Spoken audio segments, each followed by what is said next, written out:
तो सभी विद्यार्थियों को आज के टी क्लासेस की ऑनलाइन क्लासेस में स्वागत है। ठीक, तो आज एक इम्पोर्टेंट चैप्टर है। मैं आज एक लेटर पढ़ाने जा रहा हूँ, पत्र पढ़ाने जा रहा हूँ। बाकी पत्र हम बाद में पढ़ेंगे। यह लेटर यूट्यूब में भी अपलोड करूंगा मैं, और इस लेटर से संबंधित जितने भी डाउट है वो मैं इसी क्लास में कंप्लीट कर दूंगा। और आप ये समझने की कोशिश कीजिएगा कि लेटर कैसे काम करता है और लेटर को पढ़ने का तरीका क्या होता है। हर लेटर को पढ़ने का अपना एक तरीका होता है, तो उसके अकॉर्डिंग हम चलेंगे। तो आज मैंने जो लेटर चुना है वो सबसे टफ लेटरों में से चुना है, जिसका नाम है शासकीय पत्र या सरकारी पत्र। मैं उम्मीद करता हूं कि आप सभी लोग बहुत ध्यान से इस लेटर को समझने की कोशिश करेंगे और इसे पढ़ेंगे। ठीक है, तो इस लेटर का नाम है शासकीय या सरकारी पत्र। ठीक है, तो गवर्नमेंट लेटर्स कहते हैं इसको। तो इसका नाम है शासकीय सरकारी पत्र। ध्यान से समझिएगा बच्चों, हर लेटर की अपना एक प्रारूप होता है। मैंने कई बार देखा विद्यार्थियों को या कई क्लासेस को भी देखने की कोशिश करें, पूछा जाता है लेटर, वो पढ़ा रहे होते हैं प्रारूप। प्रारूप लेटर का ड्राफ्ट होता है जो बनाया जाता है। जो लेटर लिखा जाता है उसे, उस लेटर का जो फ्रेमिंग होती है उसे प्रारूप कहते हैं। प्रारूप अलग चीज होती है, लेटर अलग चीज होती है। तो लेटर को समझे बिना आप प्रारूप को नहीं समझ सकते। तो आपको पहले समझना होगा कि लेटर है क्या और ये लेटर कैसे काम करता है। तो इसे समझने के लिए आज हम जो स्टार्ट करेंगे, तो ध्यान रखिएगा। तो सबसे पहला पॉइंट होता है कि लेटर स्टार्ट कहाँ से होगा। तो सबसे पहले हम इसमें कुछ पॉइंट्स पर ध्यान देंगे। तो सबसे पहले इसका होता है उद्गम स्थल। तो सबसे पहले हम देखेंगे कि उद्गम स्थल, तो सबसे पहला पॉइंट होता है ये प्रत्येक लेटर में होता है। ऐसा नहीं कि इसी लेटर में मिलेगा, हर लेटर। आप ये सोचिए, जब कोई पत्र है तो वो पत्र कहीं ना कहीं से तो चलता होगा ना, कहीं ना कहीं से तो स्टार्ट होता होगा ना। तो जहां से ये लेटर चलना स्टार्ट करता है उसे कहते हैं उद्गम स्थल, यानी ये स्टार्टिंग पॉइंट है। उसके बाद, उद्गम के बाद हम ये देखते हैं कि ये लेटर का गंतव्य कहाँ पे है। तो उद्गम एक प्रकार से ये स्टार्टिंग पॉइंट होता है। प्रत्येक लेटर का अपना एक स्टार्टिंग पॉइंट होता है। तो याद रखिएगा, प्रत्येक लेटर का अपना एक स्टार्टिंग पॉइंट होता है जिसे उद्गम कहते हैं। उद्गम में ही हम जिसे ध्यान में रखते हैं वो है प्रेषक। प्रेषक कौन होता है? जो भेजने वाला होता है उसे हम प्रेषक कहते हैं। तो प्रत्येक लेटर अपने एक स्टार्टिंग पॉइंट से चलेगा, अपने एक उद्गम स्थल से चलेगा। दूसरा, लेटर चला है तो कहीं तो जाएगा, तो जिसके पास जाएगा उसके लिए हम शब्द यूज करते हैं गंतव्य, यानी किसके पास पहुंचा। तो प्रत्येक लेटर का स्टार्टिंग पॉइंट होगा, गंतव्य होगा। उसके बाद हम देखेंगे कि गंतव्य जिसके पास जाएगा, जिसको भेजे, जिसके, मान लीजिए मैंने लेटर लिखा है तो मैं हो गया आपका उद्गम स्थल यानी स्टार्टिंग पॉइंट। मैंने लेटर भेजा आपका तो आप हो गए गंतव्य। ठीक है, तो स्टार्टिंग पॉइंट और गंतव्य। इसके बाद हम लेटर का संचालन देखते हैं।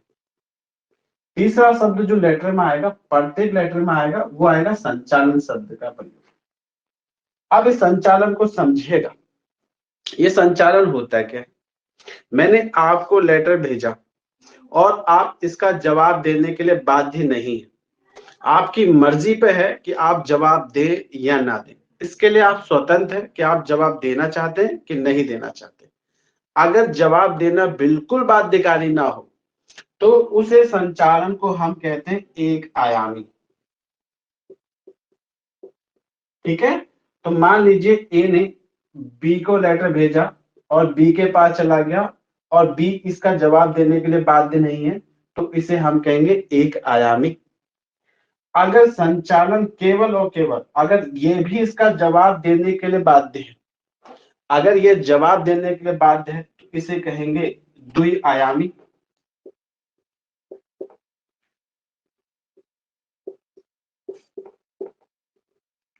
क्लियर है बच्चों? तो एक आयामी और द्विआयामी समझ में आ गया। अगर लेटर एक साथ कईयों को जाता हो, एक साथ कईयों को जाता है, जैसे हम ध्यान देखेंगे कई सारे लेटर अभी हम पढ़ेंगे दोस्तों, उन लेटरों में देखेंगे कई सारे लेटर बहुआयामी होते हैं, वो कईयों को जाते हैं, ठीक है, कईयों को जाते हैं, तो उसे हम कहेंगे बहुआयामी। एग्जाम्पल के लिए विज्ञप्ति देख लीजिएगा, तो विज्ञप्ति एक आयामी नहीं होता ना भैया, विज्ञप्ति बहुआयामी होता है, वो सभी के लिए होता है, केवल एक के लिए सूचना थोड़ी होती है, वो सूचना सभी को जाती है, वो सूचना जन जन के लिए जाती है। आपको जब फॉर्म भरना होता है, आपके लिए जब फॉर्म आता है, तो केवल क्या एक आयामी होता है, दो आयामी होती है, कि सूचना बहुआयामी होती है? वो बहुआयामी सूचना होती है। जो सूचना जा रही है, जो सूचना जा रही है, वो एक के लिए नहीं जा रही है, सबके लिए जा रही है, तो उसे हम बहुआयामी कहते हैं। तो हमने देखा कि शब्द का पहला पॉइंट उद्गम होगा, दूसरा पॉइंट गंतव्य होगा, तीसरा पॉइंट हम संचालन पे ध्यान देंगे, ठीक है, संचालन पे ध्यान देंगे। उसके बाद हम चौथे पॉइंट पे देखेंगे कि प्रत्येक पत्र का विषय वस्तु क्या होता है। विषय वस्तु, विषय वस्तु का मतलब यह है कि लेटर में लिखा क्या जाना है, इस लेटर की विषय क्या होगी, इस लेटर का मेन सब्जेक्ट क्या होगा, ठीक है। जैसे विज्ञप्ति का मेन सब्जेक्ट है सूचना देना, विज्ञप्ति का मतलब केवल नौकरी देना नहीं होता, केवल नौकरी देना नहीं होता, विज्ञप्ति का एक तात्पर्य सूचना देना भी होता है। तो उसका जो विषय है, हम उस विषय को अलग देखेंगे। तो विषय वस्तु, तो चौथा पॉइंट, प्रत्येक लेटर के हमें जिस चीज पर ध्यान देना चाहिए वह है विषय वस्तु। क्लियर? यहां तक किसी का कोई डाउट है बच्चों? तो प्रत्येक पत्र के ये स्टेप है, स्टेप बाय स्टेप चलेगा, ठीक है, स्टेप बाय स्टेप चलेगा। उद्गम होगा, गंतव्य होगा, संचालन होगा, विषय वस्तु होगा। उसके बाद हम देखेंगे कि लेटर की भाषा कैसी है, किस भाषा का प्रयोग किया जाएगा। तो पांचवा पॉइंट होता है प्रत्येक पत्र का भाषा। भाषा कैसी होगी, औपचारिक भाषा होगी कि अनौपचारिक भाषा का प्रयोग आप करें। जैसे मैं अपने दोस्तों को पत्र भेज रहा हूं, जैसे मैं अपने माता पिता को पत्र भेज रहा हूं, मेरे प्रिय, ठीक है, आदरणीय या पूजनीय पिताजी, मैं उम्मीद करता हूं कि आपका स्वास्थ्य स्वस्थ होगा। इस शब्द का जब मैं प्रयोग कर रहा हूं तो ये अनौपचारिक भाषा है। अनौपचारिक भाषा में कैसे प्रयोग का होगा? सेवा में श्रीमान, आदरणीय, पूजनीय, कष्ट करें, अनुरोध है आपसे, ऐसे शब्दों का प्रयोग हम जब करते हैं तो उसे अनौपचारिक भाषा कहते हैं। औपचारिक भाषा में हम ऐसे शब्दों का प्रयोग नहीं करते, अभी मैं दिखाऊंगा इस लेटर में। तो भाषा का प्रयोग देखेंगे और भाषा में हम ये देखने की कोशिश करेंगे कि भाषा औपचारिक है कि अनौपचारिक। तो जितने अनौपचारिक में तो केवल और केवल एक पत्र हम पढ़ते हैं, अर्धशासकीय पत्र होता है जो अनौपचारिक होता है। उसके अलावा हम सगे संबंधियों को, रिश्तेदारों को जितने भी निमंत्रण कार्ड देते हैं, जितने भी हम सगे संबंधियों को, रिश्तेदारों को पत्र लिखते हैं, तार भेजते हैं या कोई सूचना देते हैं अपने करीबियों को, वो सभी के सभी की भाषा अनौपचारिक होती है। मैं जब आसान शब्दों में समझाने की कोशिश करूंगा तो आपको कहीं भी दिक्कत नहीं आएगी। अनौपचारिक क्या होता है, औपचारिक क्या होता है, ये तो एक बेसिक है, आप समझिए कि प्रत्येक पत्र का ये स्टेप होता है। लेटर इसे कहते हैं, प्रारूप तो ड्राफ्टिंग है भाई, वो तो ड्राफ्टिंग है, पत्र समझाएंगे कि यहाँ पे ये पड़ेगा, यहाँ पे ये होगा, वो ड्राफ्ट है। प्रारूप पत्र नहीं होता, पत्र की ये चीजें होती है, ये विषय होते हैं, ये स्टेप होते हैं, स्टेप बाय स्टेप पत्र चलता है। भाषा के बाद हम छठा देखेंगे शैली कैसी है। शैली, इसका मतलब होता है तीन प्रकार की शैलियां हो सकती हैं। एक को हम कहते हैं उत्तम पुरुष है। क्या उत्तम पुरुष? उत्तम पुरुष में क्या होगा? उत्तम पुरुष में मैं ऐसा कहता हूं आपसे, मैं कह रहा हूं आपसे, ठीक है, उत्तम पुरुष मैं कह रहा हूं, ठीक है। तो जब मैं अपने से आदेश जारी करूंगा, जब मैं कहूंगा, मैं मान लीजिए जब एसडीएम के पास आपका जाति प्रमाण पत्र गया, तो एसडीएम कहेगा कि आदेशित किया जाए, आदेशित किया जाए। तो एसडीएम ने अपने स्तर से आदेश दिया है, उससे किसी ने कहा नहीं है। जब अपने स्तर से आदेश देगा तो वो उत्तम पुरुष होगा दोस्त, तो अपने स्तर से आदेश देगा। मध्यम पुरुष का प्रयोग नहीं किया जाता, एक अन्य पुरुष होता है। अन्य पुरुष, अन्य पुरुष का मतलब मैं नहीं कह रहा हूं, मेरे स्तर से कोई आदेश नहीं आ रहा, मैं आदेश जारी नहीं कर रहा, मुझसे कहा गया है किसी ने, तो जैसा कि आदेशित किया गया है कि मुझसे ऐसा कहने का अनुरोध किया है कि मैं आदेश नहीं दे रहा हूं, मुझे ऊपर से आदेश आया कि आप आदेश जारी करो, तो ये मेरा आदेश नहीं है, मेरे ऊपर से आदेश है, तो इसलिए मैं आदेश जारी कर रहा हूं।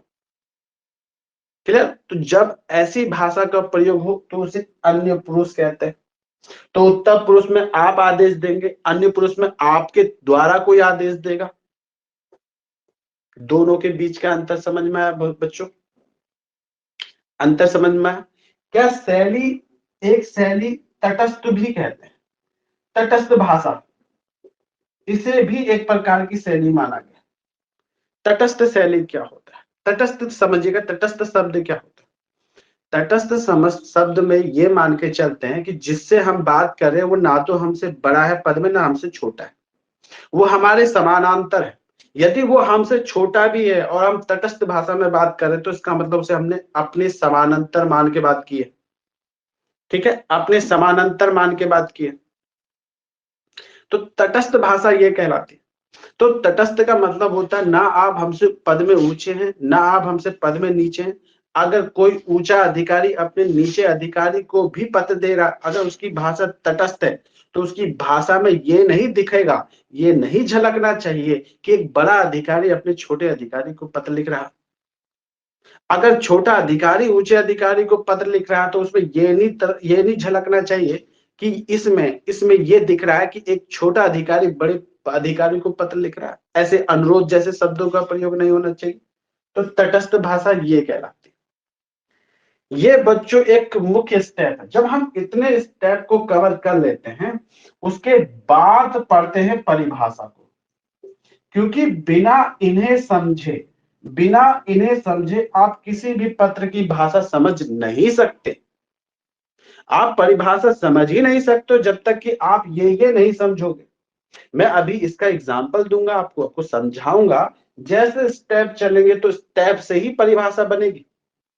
तो इसे हम मुख्य मानते हैं। ये प्रत्येक पत्र के, आपके चाहे आरओ का एग्जाम दे रहे हो, एआरओ का एग्जाम दे रहे हो, अगर किसी भी एग्जाम में पत्र लेखन है तो अगर उसने कहा किसी पत्र को लिखिए तो किसी पत्र को समझाइए, तो इसमें इंपॉर्टेंट ये रहता जब तक कि वो प्रारूप ना बोले। यही हम शासकीय पत्र और अर्धशासकीय पत्र के अंतर को स्पष्ट करते हुए भी इन पर ध्यान देते हैं। तो ये 6 स्टेप पर पत्र चलेगा। ये स्टेप की परिभाषा, ये हर पत्र की अपनी एक जो मुख्य विशेषता होती है, ये विशेषता। इसके बाद तो मैं बात करूंगा ही करूंगा पैटर्न पे। ठीक, आइए बच्चों अब ध्यान दीजिएगा। इतना समझ में आ गया आपको? यस या नो? यस या नो बोल दीजिए बच्चों। इतना समझ में आया? तो फिर हम स्टार्ट करेंगे, क्योंकि हमें स्टार्ट करना ही है। आप बस समझने की कोशिश कीजिए। अगर आपने आज से पहले भी लेटर नहीं पढ़ा, मैं गारंटी दे रहा हूं दोस्त, इस क्लास को करने के बाद आप लेटर पढ़ने ही नहीं लगोगे, आप लेटर पढ़ाने भी लगोगे। ये बहुत अच्छा कॉन्सेप्ट है। ठीक, इसके बाद ऑनलाइन प्लेटफॉर्म पे जाइएगा और उन्हें पढ़ने की कोशिश कीजिएगा, तो समझिएगा कि क्या चीजें आपको मिली हैं और क्या चीजें मैंने आपको दी। देखिएगा, लेटर में कई बार क्या होता है कि मान लीजिए लेटर का पहला पैराग्राफ ऐसे मान लेते हैं, हमने यहाँ से इस तरीके से स्टार्ट हुआ, मैं अभी बता दूंगा। ठीक है, यहाँ से स्टार्ट हुआ, यहाँ से हमने विषय लिखा और यहाँ से हमने लेटर लिखना शुरू किया। ठीक है, ये हम लेटर लिख रहे हैं। अब लेटर लिखते लिखते हमें पैराग्राफ चेंज करना है। ठीक है, लेटर में पहले तो पैराग्राफ चेंज होता नहीं। अगर आपको पैराग्राफ चेंज करना है तो अगर आपको लगता है इसमें बिंदु वाइज कुछ बताने हैं तो आप 1 नंबर से स्टार्ट नहीं करते हो, आपको 2, 3, 4, 5 नंबर से स्टार्ट करना पड़ेगा। ठीक है, तो याद रखना, आपको लगता है कि इसमें कोई और चीज भी बताने की जरूरत है, मुझे पैराग्राफ में कुछ और चीजें भी समझाने की जरूरत है, तो आप यहाँ पर 1 नंबर नहीं लिख सकते। आपका पैराग्राफ 2, 3, 4 और 5 नंबर से स्टार्ट होगा, 2 नंबर से, 3 नंबर से, 4 नंबर से, यानी आप पहले नंबर से नहीं लिख सकते। इसे परिच्छेद कहते हैं। तो मैं बोलूंगा, मैं पहला परिच्छेद ऐसे शब्दों का, पहला परिच्छेद में किसी भी नंबर की आवश्यकता नहीं होती। जब हम अगला परिच्छेद लिखते होते हैं तो अगला परिच्छेद को अंग्रेजी में पैराग्राफ कहते हैं। तो पैराग्राफ के लिए हम दूसरे नंबर का प्रयोग करते हैं, 2, 3, 4 नंबर को हम लिखेंगे। तो आपने ये देखा कि पत्र में यदि हमें पैराग्राफ चेंज करना है तो हमें नंबर डालना होता है। बोलो यस या नो। नंबर डालना होता है और नंबर हम 2 नंबर से स्टार्ट करेंगे, पहला नंबर नहीं लिखेंगे। पहला नंबर कभी नहीं लिखा जाता। ठीक, ये एक बेसिक्स है। तो आइए इसी बेसिक पर हम इस क्लास को स्टार्ट करते हैं। तो शासकीय पत्र में अब देखते हैं। तो सबसे पहला शासकीय पत्र में जो चीज मैंने लिखाई थी वो था पत्र का उद्गम। आइए उद्गम से स्टार्ट करते हैं इसको।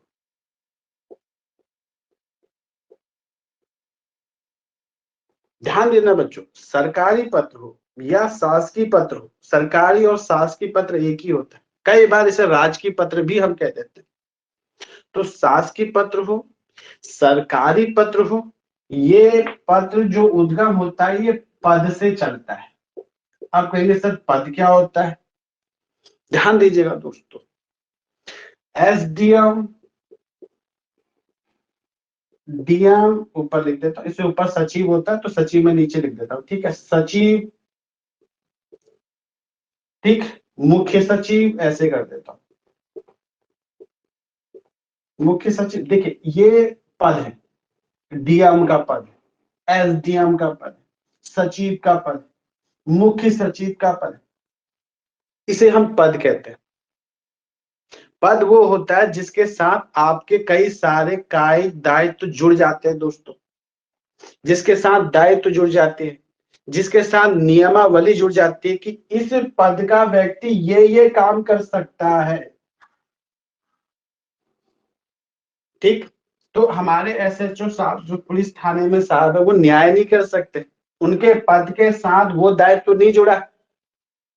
वो आपका जाति प्रमाण पत्र नहीं बना सकते, वो विज्ञप्ति जारी नहीं कर सकते, क्योंकि उनके पद के साथ वो दायित्व नहीं जुड़ा। तो प्रत्येक पद के साथ कुछ ना कुछ दायित्व जुड़ा होता है कि नहीं जुड़ा होता? जुड़ा होता है ना। तो प्रत्येक पद के साथ एक दायित्व जुड़ा होता है। तो ये पद से चलता है। पद से मतलब कोई भी सरकारी पद होगा उस पद से ये चल सकता है। ठीक है, तो पद से चलेगा। अब जैसे ध्यान दीजिएगा, हमने लिखा सचिव, आप ध्यान दीजिएगा, सचिव ये पद से चला। ठीक, तो ये पद से चलेगा, बिल्कुल बिल्कुल लिखा होगा 100%। मैं अभी आपको दिखाऊंगा एग्जाम्पल के लिए, ये थोड़ा सा नजर रखिएगा। एक पीडीएफ आपको दिखा देता हूं, थोड़ा सा मैंने ये रखा हुआ, देखिएगा बच्चों, ये देखिएगा, ये इसको समझिएगा थोड़ा सा, ये वाले में देखिएगा। ये एक शासकीय पत्र है, शायद कहीं से जारी हुआ होगा। देखिए क्या लिखा है, सचिव लिखा है कि नहीं लिखा? बोलो यस या नो। सचिव लिखा है कि नहीं लिखा है? ठीक है, ध्यान से रखना, इस अभी समझिएगा, सचिव लिखा है तो सचिव पद होता है। अब ध्यान से समझिएगा यहाँ पे, तो पद से चलेगा। और इसमें क्या होता है, जहां से उद्गम होता है वो अपना नाम लिख सकता है। वो नाम लिख भी सकता है, चाहे तो अपना नाम लिख ले और चाहे तो अपना नाम लिख कर ना लिख के वो केवल पद का नाम लिख दे। तो नाम और पदनाम दोनों लिख सकता है और चाहेगा तो केवल पदनाम भी लिख सकता है। क्लियर हुआ? ठीक है, जैसे मैंने लिखा राकेश, देखिए सचिव बना रहे तो अपने को बना देते ना, राकेश कुमार, मैंने लिखा राकेश कुमार सचिव गृह मंत्रालय, ऐसे लिख दूंगा मैं।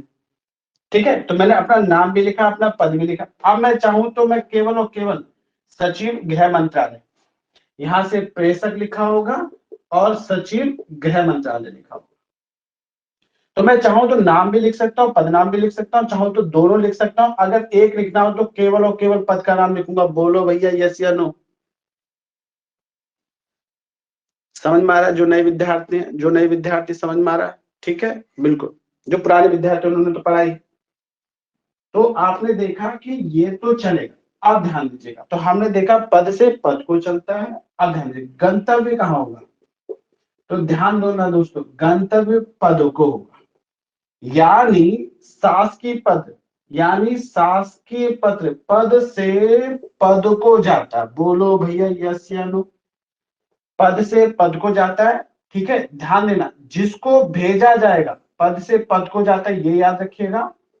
और जिसको जाता है इसका नाम कभी नहीं होगा, इसका नाम कभी नहीं होता, कभी नहीं, कभी नहीं डाला जाता, ठीक है। इसका नाम कभी नहीं लिखा जाता, लिख देता हूं देसी भाषा में, तो कभी नहीं लिखा जाएगा इसका नाम, केवल और केवल पद लिखा जाएगा, इसका नाम कभी नहीं लिखेंगे।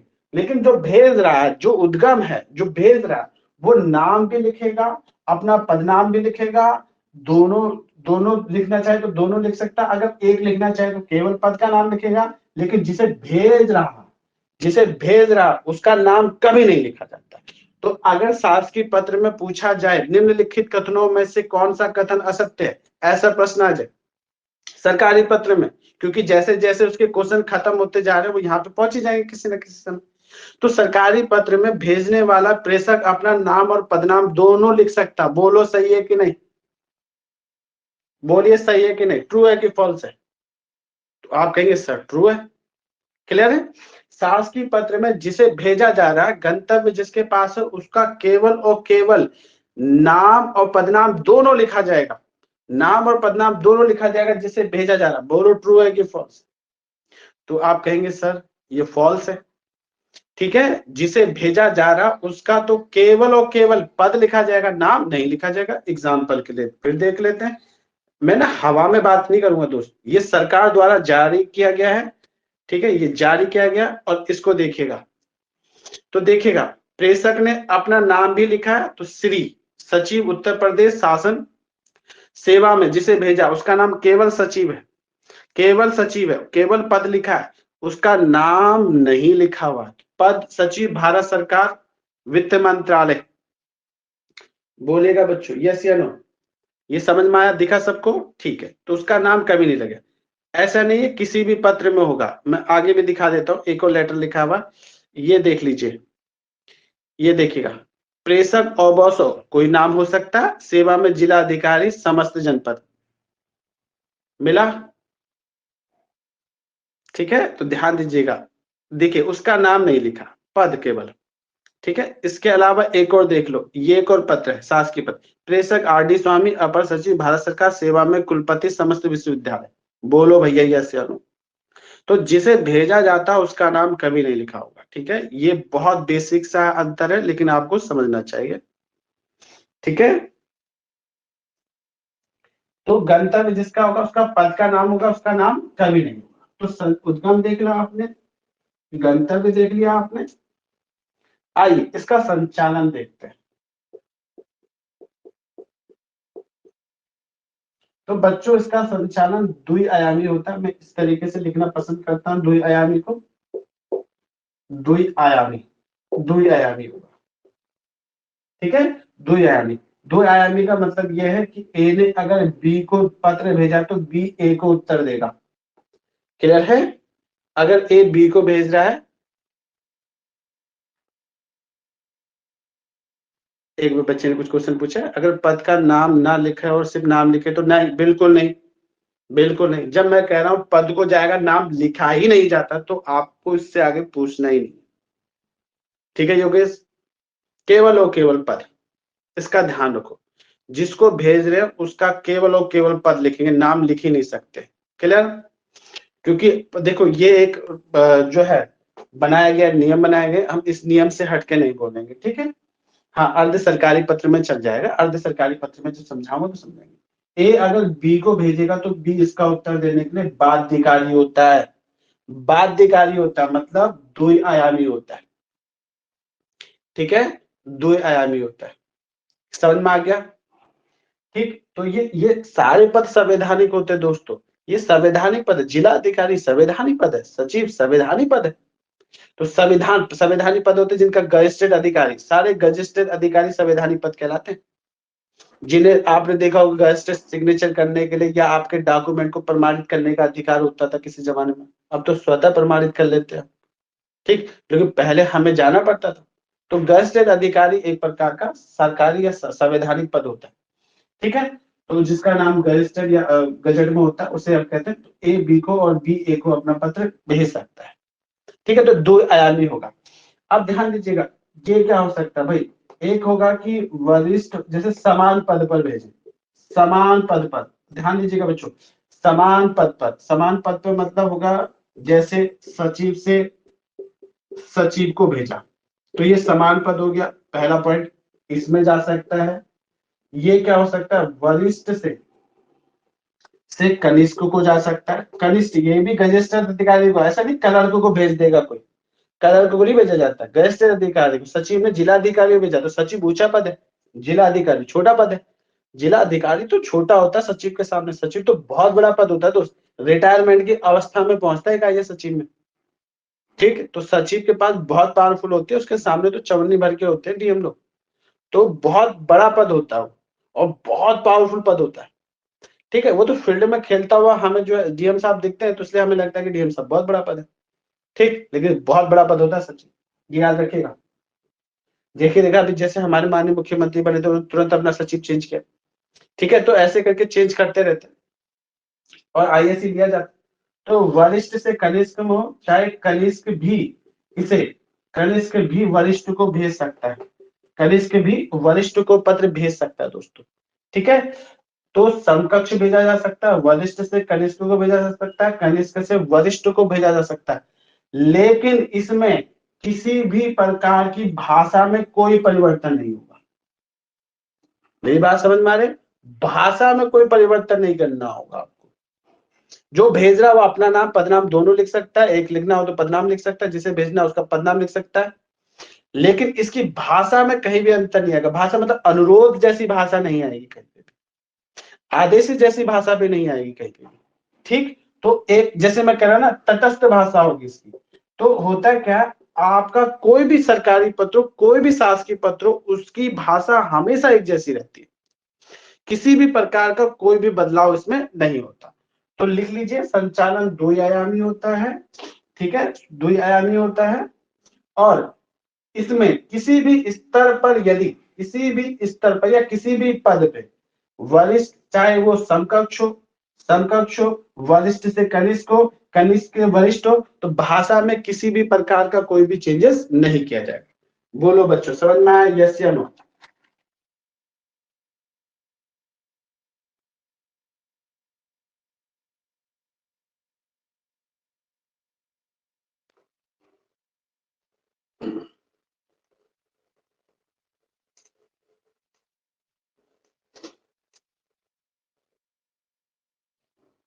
ठीक, चलेगा। आइए विषय वस्तु कैसे देखते हैं। देखिए अगर आप लिख रहे हैं पत्र लेखन, आरओ यारो किसी में भी आपको पत्र लेखन लिखना है, तो आपको दो शब्द हमेशा याद होने चाहिए। विषय वस्तु कैसी होगी, तो शासकीय दायित्व की विषय वस्तु कैसी होनी चाहिए, शासकीय, शासकीय दायित्व की होगी, यानी जो दायित्व दिया होगा वैसी विषय वस्तु होनी चाहिए, शासकीय दायित्व की विषय वस्तु होनी चाहिए और शासकीय कार्य व्यवहार से जुड़ा होना चाहिए, शासक के कार्य व्यवहार से जुड़ी हुई विषय वस्तु होनी चाहिए। आप अपनी प्राइवेट बातें नहीं कर सकते, शासक से जुड़ी हुई, शासन प्रशासन से जुड़ी हुई विषय वस्तु होनी चाहिए। तो शासकीय कार्य भाषा या शासकीय कार्य व्यवहार की भाषा होनी चाहिए विषय वस्तु। तो आप ये लिख सकते हो शासकीय कार्य व्यवहार की विषय वस्तु होनी चाहिए, ये दो होने चाहिए। अब शासकीय कार्य व्यवहार की विषय वस्तु क्या हो सकती है भैया, क्या हो सकती है, किसी नीति का निर्धारण करना, कोई नीति बनानी हो उससे संबंधित होनी चाहिए, नीति, कोई निर्णय लिया गया हो उससे संबंधित होना चाहिए, शासकीय व्यवहार से संबंधित कोई नीति बनाई हो आपने, ठीक है। जैसे मान लेते हैं लॉकडाउन लगेगा, लॉकडाउन लगने के संबंध में सरकार ने एक नीति बनाई, ठीक है, नीति बनाई और सरकार ने कहा सैटरडे और संडे को वीकेंड ऑफ रहेगा, जो दिल्ली में चल रहा है इस समय करंट में। तो उस समय सरकार ने कोई नीति बनाई है, उस नीति के तहत निर्णय भी लिया है। तो नीति हो, निर्णय हो या आदेश दिया हो सरकार ने कि वीकेंड ऑफ रखा जाए, कोई रूल बनाया हो, कोई नियम बनाया हो नया, या कोई आदेश दिया हो या कोई निर्देश दिया हो। ध्यान देना, 4 शब्दों को बिल्कुल घोट के पी जाओ शासकीय पत्र में। नीति का निर्धारण करना हो, कोई निर्णय लेना हो, कोई आदेश जारी करना हो, कोई निर्देश देना हो, ये सभी के सभी शासकीय कार्य व्यवहार में किए जाते हैं। क्लियर हुआ? बोलो यस या नो। ये चारों शब्द याद रखिएगा दोस्तों, बहुत इंपॉर्टेंट है।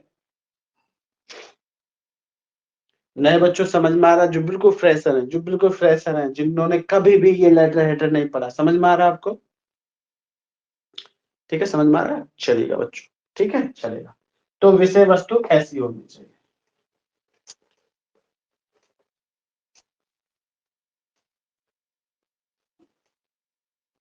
आइए, भाषा, शासकीय पत्र की भाषा कैसी होती है? ध्यान दीजिएगा, भाषा, इसमें ऐसे शब्दों का प्रयोग नहीं होता। कृपया, कृपया, कष्ट करें, अनुरोध करें, भाषा औपचारिक लिख लीजिए।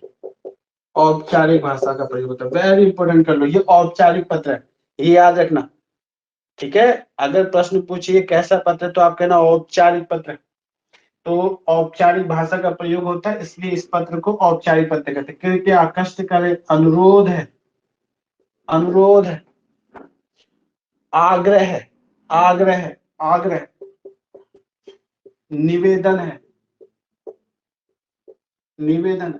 ऐसे शब्दों का प्रयोग जिसमें नहीं होता, ऐसे शब्दों का प्रयोग, ठीक है, ऐसे शब्दों का प्रयोग जिनमें नहीं होता, वो औपचारिक शब्दों का प्रयोग नहीं होता, वो कहलाते हैं औपचारिक पत्र। इन शब्दों का प्रयोग नहीं करना आप लोगों ने, ठीक है। निवेदन शब्दों का प्रयोग नहीं होता, निवेदन भी नहीं लिखना है। मैंने क्या कहा? निवेदन भी नहीं लिखना है।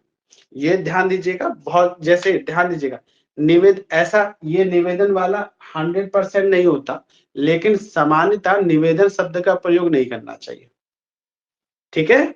निवेदन, आपको दिमाग ज्यादा नहीं लगाना, मैं समझाता हूँ।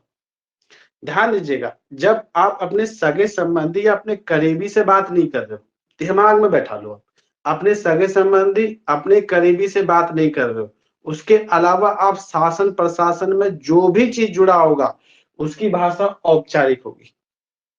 केवल एक पत्र है जिसकी भाषा अनौपचारिक होगी। शासन प्रशासन से जुड़े जितने भी लेटर है, सबकी भाषा औपचारिक है। केवल अर्ध सरकारी पत्र ऐसा है जिसकी भाषा अनौपचारिक होती है, क्योंकि वो व्यक्तिगत पत्र होता है। मैं पढ़ाऊंगा दोस्तों व्यक्तिगत पत्र के बारे में, आगे आपने पढ़ना ही है। तो जो व्यक्तिगत पत्र होता है उसकी भाषा, उसके अलावा शासन प्रशासन से जुड़ा एक भी पत्र ऐसा नहीं है जिसकी भाषा औपचारिक ना हो। क्लियर? लेकिन मैं कह रहा हूं, अपने सगे संबंधियों, रिश्तेदारों और करीबियों को छोड़कर जो भी आप पत्र लिखते हैं, उनकी भाषा औपचारिक होती है। यहां तक कि अपने प्रिंसिपल को भी आप जो पत्र लिखोगे, उसकी भाषा भी औपचारिक होगी।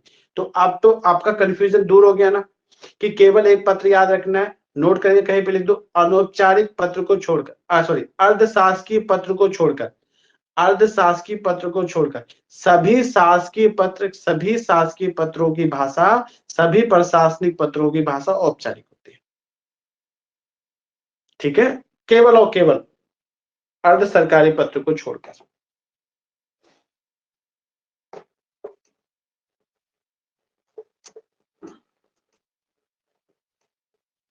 अब ध्यान दीजिएगा, भाषा, शैली कैसी होगी? इसमें शैली होगी अन्य पुरुष। तो शैली 2 प्रकार की होती है, मैं बता चुका। तो अन्य पुरुष में लिखा जाता है, किसमें लिखा जाता है? अन्य पुरुष में लिखा जाएगा, और तटस्थ भाव से, तटस्थ भाव से लिखा जाएगा। ये 2 शब्दों का याद रखिए, तटस्थ भाव से। अन्य पुरुष शैली में क्या, इसका मतलब ये होगा कि मुझसे ये कहने, ऐसे शब्दों का प्रयोग होता है अन्य पुरुष में।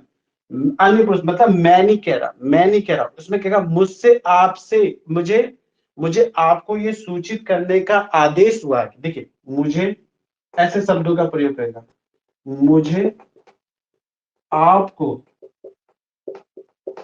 सूचित करने का निर्देश हुआ है कि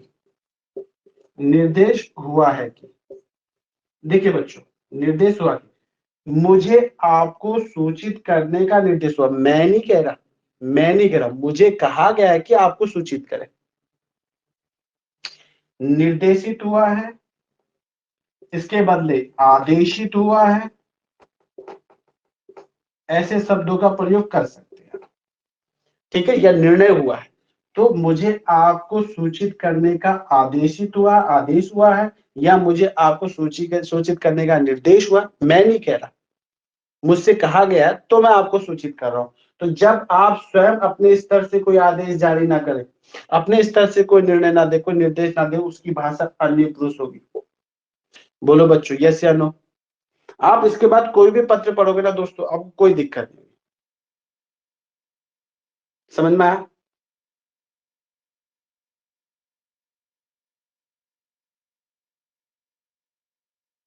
औपचारिक भाषा, औपचारिक। मैंने देखो योगेश, एक की लाइन बना लो। अगर आप अपने सगे संबंधियों को, रिश्तेदारों को छोड़कर जिसे भी पत्र लिख रहे हो, सगे संबंधियों और रिश्तेदारों को छोड़कर, और प्रिंसिपल तुम्हारा रिश्तेदार तो है नहीं, बोलो भैया से नो, दिमाग में बैठा लो, प्रिंसिपल तुम्हारा रिश्तेदार सगा संबंधी तो है नहीं, तो उसे जो पत्र भेजोगे उसकी भाषा औपचारिक होनी चाहिए। मैंने कहा शासन प्रशासन में केवल एक पत्र है जिसकी भाषा अनौपचारिक होती है, वह है आर्ध शासकीय। इसके अलावा जो भी पत्र होंगे शासन प्रशासन से जुड़े हुए, उनकी भाषा औपचारिक होगी। क्लियर है? बोलो भाई योगेश। ठीक, चलेगा। क्योंकि मैंने ये कह दिया कि निवेदन जैसे शब्दों का प्रयोग नहीं होता, तो आप लोगों ने वो शब्द पहचान लिया, उस शब्दों को ध्यान में मत रखो। ठीक है, अनौपचारिक भाषा में ऐसे शब्दों का प्रयोग हम नहीं करते। ये एक परिभाषा है, लेकिन करा जाता है, धूमधाम से करा जाता है। लेकिन याद रखना, ऐसे शब्दों का प्रयोग नहीं करना, क्योंकि प्रिंसिपल को आप जो एप्लीकेशन लिख रहे हो उसके वो नंबर नहीं देता आपको। ठीक है ना, नंबर काटता है। एग्जाम हॉल में आपको ऐसे ही लिखना है। मैं समझा पाया आपको? आगे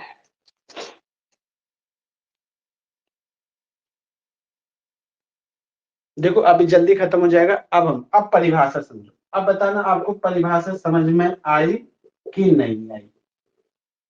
ठीक है, तो सबसे पहले शासकीय पत्र ऐसे लिखोगे आप, परिभाषा लिखनी स्टार्ट करो। शासकीय पत्र, पत्र आलेखन का,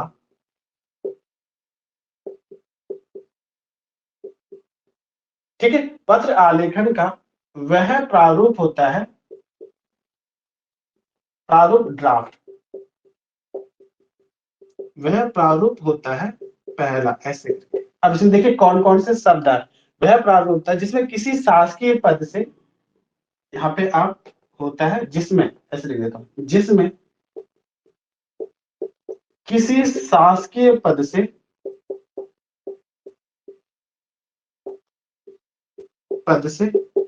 अन्य शासकीय पद को,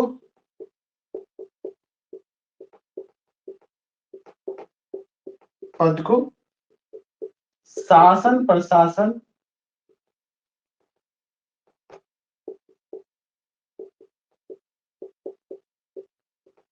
ठीक है, शासन प्रशासन के शासकीय कार्य व्यवहार हेतु, शासकीय कार्य व्यवहार हेतु प्रेषित किया जाता है, प्रेषित किया जाता है। बोलो बच्चों, समझ में आया? तो शासकीय पत्र, पत्र आलेखन का वह प्रारूप होता है जिसमें किसी शासकीय पद से अन्य शासकीय पद को शासन प्रशासन के शासकीय कार्य व्यवहार हेतु प्रेषित किया जाता है। प्रेषित किया जाता है। ना ना ना, आपको नहीं लिखना होगा, एग्जाम में लेटर नहीं लिखना होगा बेटा, ममता लेटर नहीं लिखना होगा, आपको नहीं लिखना लेटर, ठीक है मेरे बच्चे, आपको लेटर नहीं लिखना है, आपको केवल और केवल बताना है। मैं क्वेश्चन बताता हूँ, अभी आप जवाब दीजिएगा, ठीक है, अभी आप जवाब दीजिएगा, मैं क्वेश्चन पूछता हूँ आप लोगों से। देखिए यहाँ पे आ चुका है, ठीक है। अगर आप चाहते हो शासक पद को, यहाँ पे आप कॉमा करके द्वि-आयामी रूप में लिख सकते हो, यहाँ पे एक शब्द और लिख सकते हो, अगर लिखना चाहते हो पद को द्वि-आयामी रूप में ऐसे लिख सकते हो, द्वि-आयामी रूप में ऐसे करके, ठीक है, द्वि-आयामी रूप में ऐसे करके, हंस पद त्रुटि बंद करके लिखा रूप में शासन प्रशासन के शासकीय कार्य व्यवहार हेतु प्रेषित किया जाता है, ठीक है, कार्य व्यवहार हेतु प्रेषित किया जाता है। समझ में आया सबको? देखिए बच्चों, जो मैंने पढ़ाया, जो मैंने समझाया, वही मैंने परिभाषा लिख दी। अब मैं सबसे पहले परिभाषा बना देता, मान लीजिए मैं परिभाषा पहले बना देता, आपको लगता है आपको समझ में आता? आपको बिल्कुल भी समझ में नहीं आता, ठीक है। तो देखिए आपने क्या, मैंने क्या कहा था, ये पद से पद को जाता है, किससे जाता है, ये पद से पद को जाता है, ये आ गया, द्वि-आयामी होता है, ये आ गया, शासकीय कार्य व्यवहार हेतु भेजा जाता है, ये आ गया। तो इसका मतलब आपने बता दिया कि एक सरकारी पत्र, ये शासकीय पत्र। क्लियर बच्चों, समझ में आया यहाँ तक? यस या नो बोलिए, फिर हम थोड़ा सा पत्र के प्रारूप में बात करते हैं, चलेगा। अब ध्यान दीजिएगा, ध्यान देना, अभी मैं थोड़ा सा इसके महत्व को भी दिखा दूं, हो सकेगा तो कल प्रारूप बता देंगे, 2 वीडियो में बन जाएगा, कोई दिक्कत नहीं होगी, ठीक है।